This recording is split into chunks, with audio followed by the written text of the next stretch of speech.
Hey guys, this is Erwin McManus, and I am here with our new podcast with my co-host, Aaron Mcmanus. Aaron, say hi. Hi. He is really, really verbal, and so sometimes we have to just shut him down. But as we get started, Aaron, we have a couple of giveaways today. Yeah. So for everybody watching on YouTube or the video podcast, and for everybody listening, we're going to give away a copy of The Last Arrow and a copy of Erwin McManus' new book and a copy of Unknown by Mosaic MSC, our worship band at Mosaic. All you have to do is tag 3 friends in the comment section on Erwin McManus' latest post. We're going to give a book and a record away each day, and we'll DM you for details. We're excited about this. We just want to give and invest into your guys' life and kind of give you a glimpse into what we talk about on a daily basis and all of our conversations. So forgive us, but don't forget us. And this is untitled, unedited, unrehearsed father and son conversation. All right, and we're talking about what today?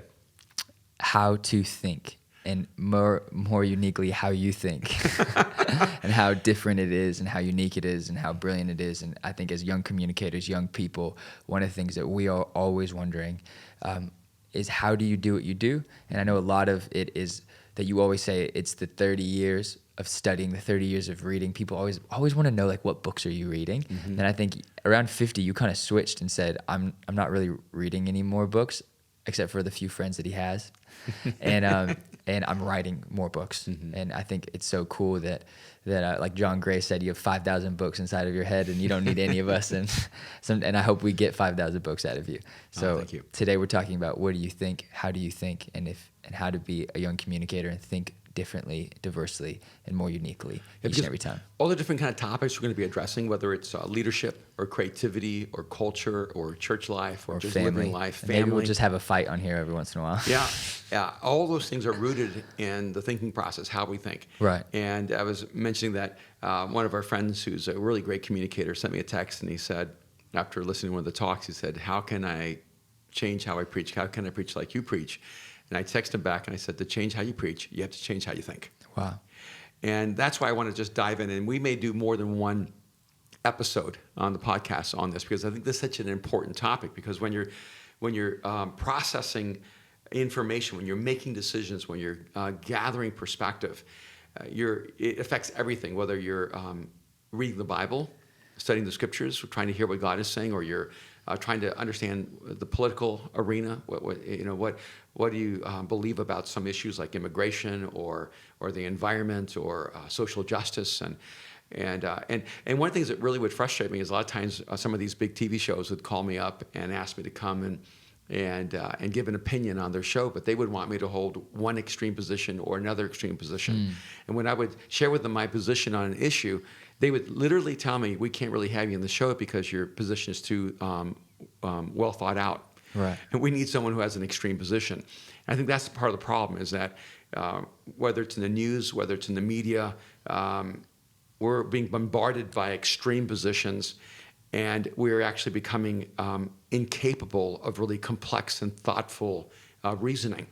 And I want us to have conversations about how to think, not what to think. Right. I think that's the interesting thing. Even with politics survives and thrives on the polarization of humanity. You can't have everyone gets along. That is quote unquote not democracy, right? That would be socialism or whatever it would be. But actually, Jesus' perspective, not that we really even use that language, but to have a perspective that is fully influenced by Jesus, I think would be to have a perspective that would be above just polarizing one human and another, whether you're gay or straight, whether you're a Democrat or a Republican, whether you're good and evil. I think that was the whole point of Jesus, right? Is that he was bringing everyone together kind of inside of the church and having this conversation throughout humanity. And I think that's one of the things you do so uniquely that we did a series, what is it? The Truth Between Us. The Truth Between Us. And even more recently, you used Joshua 1 and talking about the promise. The process is the promise. Mm-hmm. And that if we're not working through all of these issues and actually breaking down all of these things, if we're not breaking new territory, going past and beyond the point of no return, then we're actually not going to the promise that God has for us. Mm-hmm. And I think as as believers, so often we stop at that line because going beyond it and actually thinking in a new way terrifies us so much, because we think that the promise is within the point of no return, but actually the promise is beyond the point of no return. That's the so point good. where God is actually calling us to. Yeah. And when we think about thinking, a lot of times we think, well, great thinkers are logical. Or great thinkers are intellectual. Or practical. Yeah, or great thinkers are imaginative. But I actually think the highest level of thinking is connected to empathy. Wow. It's not about your ability to imagine. It's not about your ability to gather data or the depth of your intellect. It's not about your ability to be logical. Your ability to be empathetic, to see things from the other person's perspective, to understand the way they see reality, to be able to step into their space. The more you're capable of getting out of your own subjective space and see life from someone else's vantage point, I'm convinced the better a thinker you actually are. The thinking is like a muscle, and if you don't exercise a muscle, it loses its capacity to have its strength. And, we play basketball together, and I've come to figure out I jump off the wrong leg. I jump like I'm left-handed. I hold the ball like I'm right-handed. My body is confused. and so the art of doing something really simple like a layup is actually really, really hard for me. But you can shoot threes all day. That's because my body understands that motion. But that's a perfect example. It's that thinking is like becoming ambidextrous. It's like learning how to use your left hand rather than just your right hand. And so even when I was young, when I first learned about Leonardo da Vinci and I learned that he was ambidextrous and he could use both his right and left hand, I began developing early on the ability to use both hands. And so I was a right-handed passer, so I learned how to throw the football as well left-handed. I played ping pong with right hand, so I learned how to play ping pong with left hand. A lot of people think I did that just to be competitive, but actually it was because I understood that I was actualizing. I was mobilizing a different part of my brain. So it wasn't just about learning how to use my left and my right hand. It wasn't just about learning how to jump off my left or right foot. It was forcing my brain to experience reality from a different place. And it's the same way with looking at the scriptures. Like, let's start there, looking at the Bible. Because a lot of the people listening to us are people who really, they build their lives on the truth of the scriptures. They're followers of Jesus. And yet what happens a lot of times is that we're not actually reading the Bible. We're reading everything we've been told about the Bible. Right. So we're superimposing our already preset convictions on a passage of scriptures. When I grew up playing chess, they would tell me there's two ways of playing the table. You can actually play the pieces on the board, or you can play the pieces in your imagination on the board. And there were really two boards. And a lot of times I would make a mistake on the physical board because I didn't see the board in my imagination properly. I saw the pieces in the wrong places. When we come to the Bible, we don't realize it, but we have all of this stuff that we're bringing to the Bible rather than pulling things out of the Bible. I think one of the reasons I see the Bible differently is that I was a good, solid, pure pagan. And I didn't grow up in church. I didn't grow up with faith. I'd never seen a Bible my entire life. Right. I didn't know the story of Moses. I certainly didn't know anything about Elijah. And it was all new. I didn't know who Jesus' disciples were. I didn't know who his crew was. I didn't know who he hung with. And all that was new for me. I didn't know there was 66 books in the Bible. I thought the book of Romans should be back with the book of Kings. And so when I first started reading the Bible, I didn't have anything that I was bringing into the Bible. I didn't have already pre-held beliefs that I needed to validate because of the Bible. So I think some of it is always coming to things as if you are a novice. If you step into something as an expert, your likelihood to learn is diminished dramatically. Wow. You have to come in as a beginner. You have to come in with fresh eyes. You have to come in as if you know nothing. And that's true not just in reading the Bible. It's actually true in every arena of life. But it's also important to see things from the perspectives of everyone else in the room. Like when one time I was doing a talk on Israel being delivered out of Egypt. But one of my friends, Bassem, who was Egyptian, was sitting on the front row. And the moment I started talking about Egypt, I looked at him and I realized I have an Egyptian in the room. He is literally seeing the Bible from Egypt's side, not from Israel's side. Wow. And let me tell you, it dramatically affected how I told that story that day. So how did you tell it differently? Well, first of all, I had to start looking at it from Egypt's perspective. You have this nation inside of a nation that suddenly has grown so large that they've terrified you. They are threatening what you think is your livelihood. And so instead of connecting that your nation has been blessed because this nation inside of your nation has been blessed, they actually began to enslave them. And you begin to see this whole thing from the other side. And it's true with even like David and Goliath. When we read the Bible, we're always David. We're never Goliath, Right. And every devotional is, and this is what you need to learn about being the David. Right. Sometimes the truth is you're Goliath. You're actually You're fighting against God. You're the monster You're ruining the people's monster lives. that everybody's trying to bring down. Right. And you're not Hosea. Who is called to marry Gomer, who's a prostitute. You may be Gomer, who's a prostitute, and you need to believe there's a Hosea out there Wow. who will love you as broken as you are. Wow. And so a huge part of it for me is, first of all, coming to every passage with no assumptions, coming into it as if I'm ignorant. And I don't know anything. I let the passage speak to me rather than to speak to the passage. The second thing I do is I try to see it from everyone's vantage point and the perspective, to see it both from Hosea and Gomer's side, to see it both from, Peter's side and the Roman who just lost his ear. We're never advocating for that poor Roman guy doing his job. Yeah. Just doing what he's supposed to do. Yeah. And he comes and takes Jesus, and he's not even looking in Peter's direction. He's just doing his job. But there's no way a fisherman could out-battle a Roman soldier, a warrior trained for battle. So what that means is that this Roman soldier had no idea that this fisherman was going to grab a sword and swing at his head. Right. And, you think Jesus' disciples would respond differently. Right. Can you imagine being that guy, that moment, when that sword just misses your head, takes your ear, and then Jesus reattaches it? I think a huge part of thinking, because this is what we're really talking about, is how to think.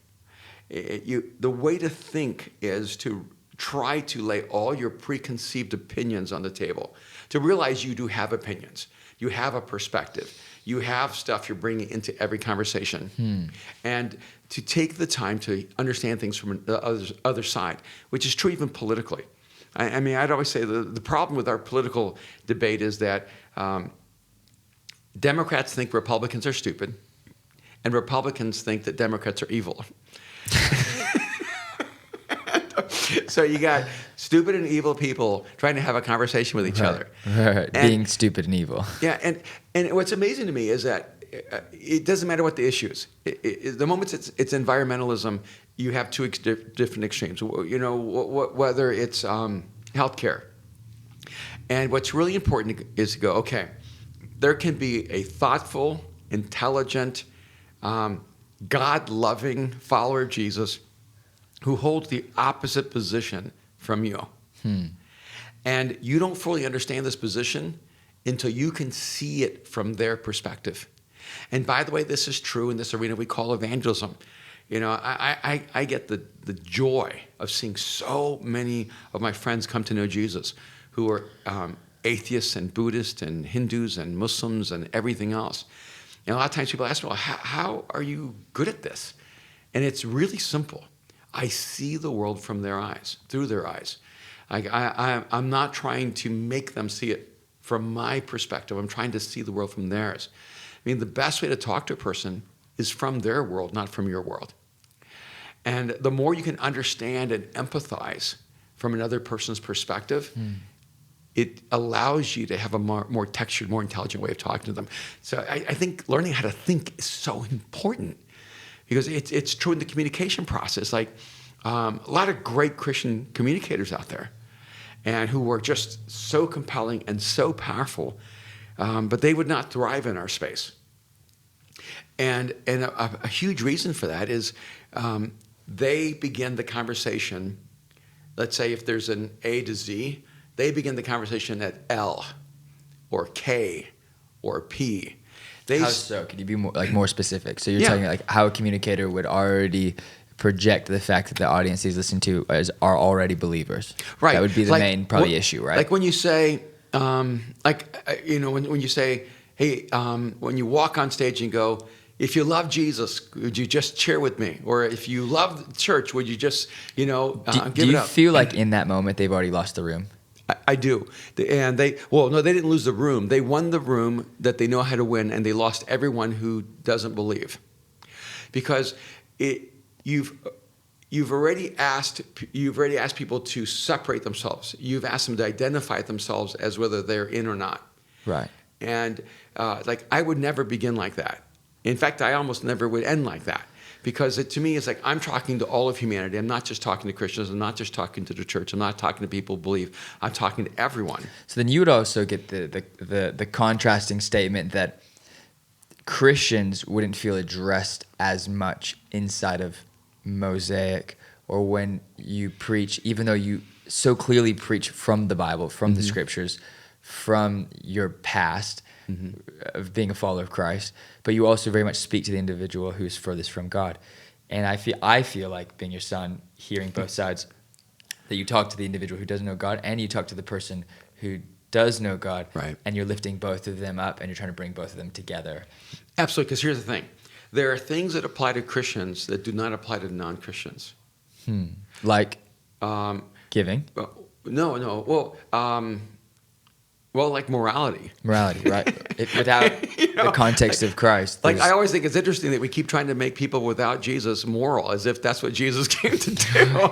I have no expectations of a person that doesn't believe in God, but I have a lot of expectations of you, both as a follower of Christ and as a pastor. But let's say if we say, man, it's so good, it's so good that Jesus saves us. That's a true statement, but only a person who already believes in Jesus would even understand what that means. Okay. So here's a subtle difference. You could say, hey, man, it's so good people got saved. Everyone who understands that goes, it's wonderful. Everyone who's not a follower of Christ is going, what does that mean? What are they saving us from? Yeah. Is there a fire I don't know about? Might be even offended going, what do I need to be saved from? But if you say, man, it's such a beautiful thing that all these people have come into a life-changing relationship with Jesus Christ. You've taken just a little bit more work, but you've explained it so that everyone in the room can understand what you're saying. Right. So it's not that the language is wrong, it's limited. And so it actually isolates the room. You ever had a conversation that just uses big words? Yes. And they want to use big words so that you don't know what they mean. Right. It's because they want to let you know that you are beneath them, outside of them, not one of them. Right. And so I love the fact that it was Einstein who said that you don't understand something until you can explain it simply. And I feel the same way with our faith, with the scriptures. And with young communicators, right? That's right. That, if you could say, can you say that again? Because I think that's the thing that every young communicator needs to actually write down on their soul, life, computer, everything they ever write. It should start from the simplest idea, the inception of the idea. That's right. Well, one is that I go, okay, if it isn't simple, it's because you don't understand it. Right.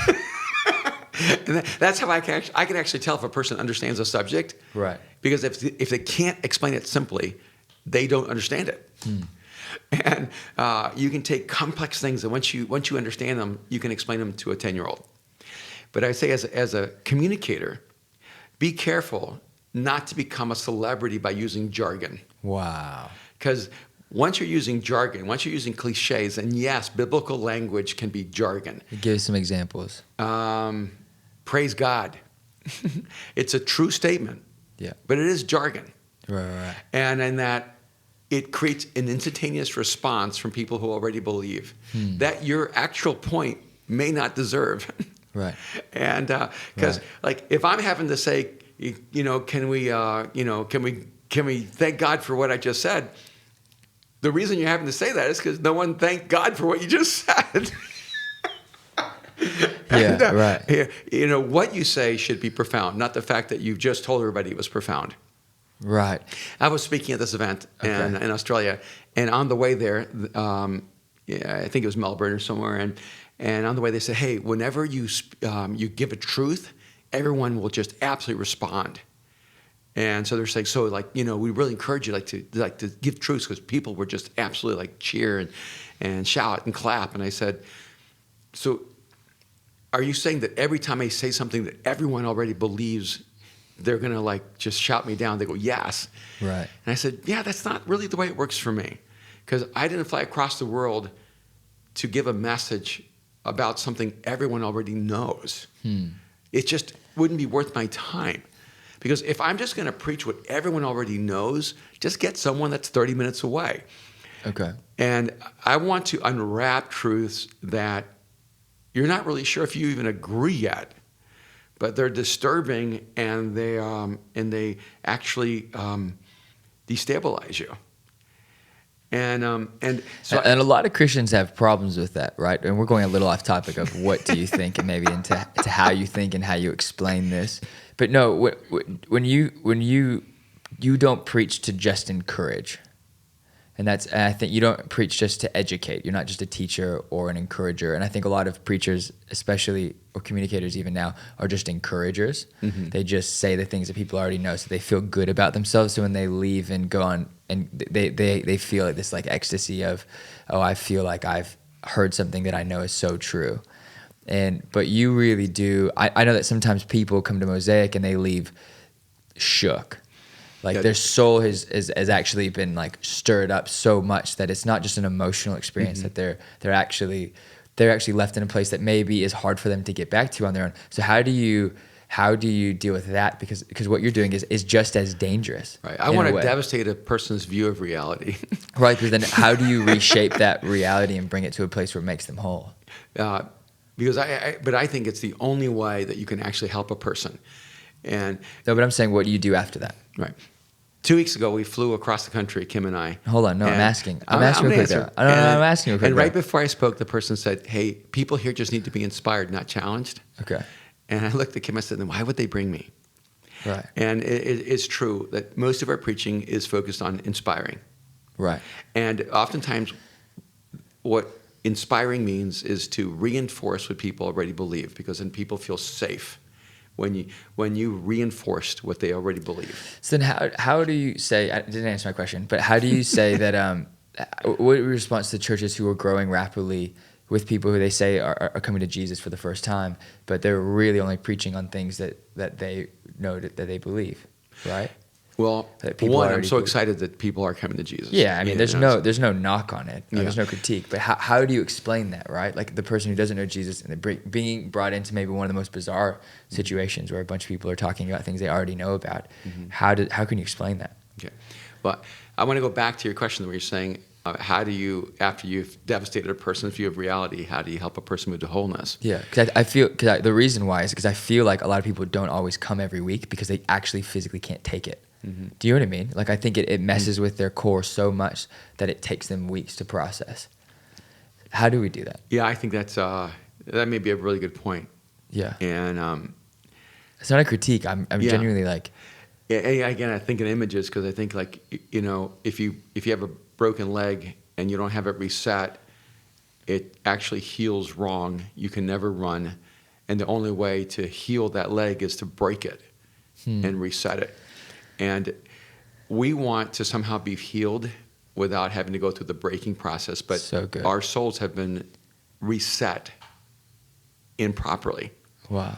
And so when we think that, one, we can do life without God, we have to break that bone to reset it. Wow.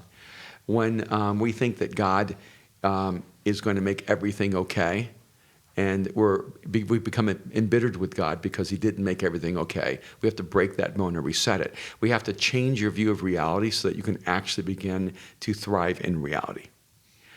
And and I think that's even just this idea that somehow if you're in the will of God, you're always in a safe place, that bad things won't happen to you if you're in the will of God. Right. I mean, I feel like that's one of the bones I had to break. And this statement has gotten you in a lot of trouble over the years. 20 years ago when I said, being in the center of the will of God is the most dangerous place in the world. And I did not get a great response, because the Christian messaging is when you're in the center of the will of God, you don't die, you don't get hurt, you don't have loss. And maybe this is a callous statement, but I feel like most Christian churches sell safety. I agree, and I think the Bible is so not that. It's selling, taking risks. It's the heroic narrative that you talk about, the Old Testament, Jesus' story. That's right. That cross was not a safe place.